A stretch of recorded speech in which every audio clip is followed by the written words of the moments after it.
Hello சொல்லு. நம்ம கல்யாண விஷயத்தை பத்தி நீ வீட்டுல பேச. நான் எதுக்கு பேசணும்? லூசே, உன்னதான் கல்யாணம் பண்ணிக்க போறா, நீ தான் பேசணும். முதல்ல நேத்து நடந்த சண்டையே நான் எண்டுக்கு வரல, அதுக்குள்ள வேற டாபிக்கா? ஏற்கனவே வீட்டுல ப்ரெஷர் பண்றாங்க, இப்ப தேவையில்லாம நீ என்ன ப்ரெஷர் பண்ணாத. ஐயோப்பா, உனக்கு கேள்வி கேட்டா ப்ரெஷரா? முதல்ல எதுக்கு சண்டை போடாத போல சொல்லு.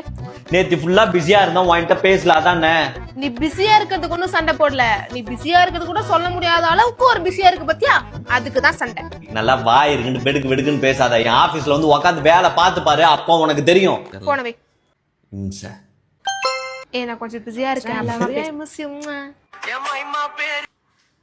என்ன என்ன சமாதானப்படுத்துறியா வாய்ஸ் மெசேஜ் பண்ணி? செருப்பு பியும், அது எவ்வளவு செகண்ட்ஸ் வந்திருக்குன்னு பாரு. 5 செகண்ட்.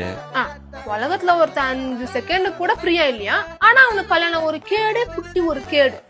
இப்படி போன்ல தாண்டி இப்ப நமக்குள்ள இப்படி சண்டை வரும். ஆனா நேர்ல ஐயா வந்தான்னு வச்சுக்கோ, புடிங்கி இருப்பாரு.